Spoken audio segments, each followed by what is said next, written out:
Hello, my name is Oluchi Nwokocha, and I am playing Black Woman, actor number 6, and we are proud to present.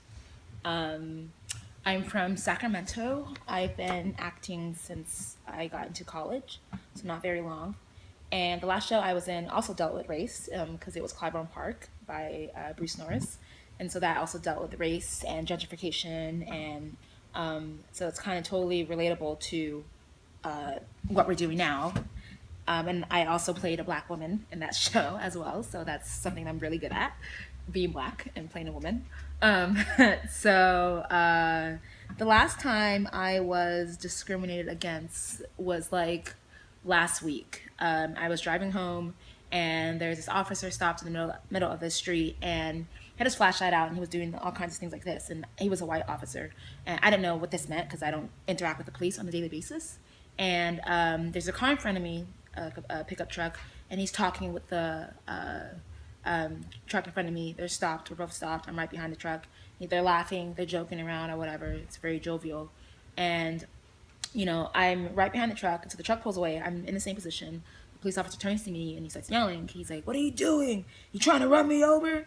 And I was like, "No." And I was like, "I don't know what's happening." He goes, "You don't need to get that close to me." I was like, "I'm not." He's like, "You just need to stop and then go." And I was like, "Okay, like, I'm sorry. I didn't know. I don't know what you're doing. I don't know if you're like checking for anything or anyone." He said, "You just need to stop and go." And I'm like, "All right." So then I left. And I was hella tense. It totally like messed up the rest of my evening. I actually texted my cast right after it happened or whatever. And it was very scary because I was just thinking, like, is this how like things escalate? Like all of a sudden, I get pulled over for being belligerent and not cooperating with the police and then get shot and killed, like, and then boom, like dead. Like, so it was pretty intense. And I pulled up forward in front of the white truck and I saw that it was a white couple. And I feel like, you know, they didn't have the same treatment as I did because I watched their whole interaction and they didn't have the same treatment. And that was very upsetting, but also, you know, just a regular day in my life. So there's that. I don't know the last time I discriminated against someone else. Like, not like, I don't know. It's been a really long time since I've been racist. Like, I don't know when the last time I've discriminated against someone else. Because I try not to do that. I mean, especially when it comes to other minorities. It's not like I didn't have white friends in high school or whatever, but I was always like kept them at a distance. I never like fully, I guess, engaged, so to speak. But until I got to college, and you know, you're just surrounded by everybody. And some of my really good friends are white, and what happens when you get to know someone, you interact with them on an individual basis, you realize that not everybody is the same, and you can't generalize people because everybody is different.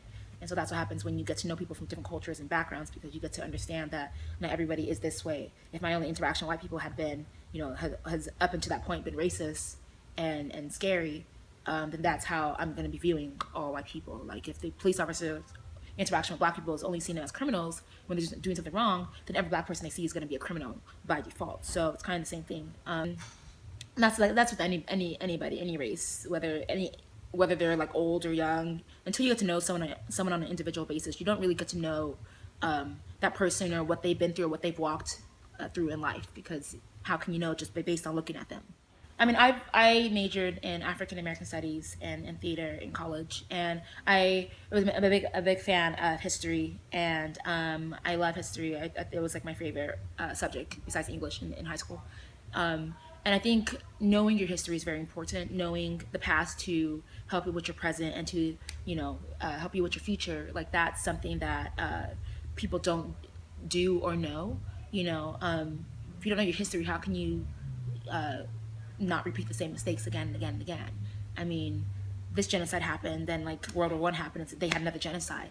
Why did that happen? Because, you know, the German people didn't learn from what happened with the Herero people. Like, they hid it, and then, you know, 15 years later they got the Jews, the genocide of the Jews. You know, so it's like knowing your history, knowing where you come from, your lineage, the names of the people, your background information. That's all very important.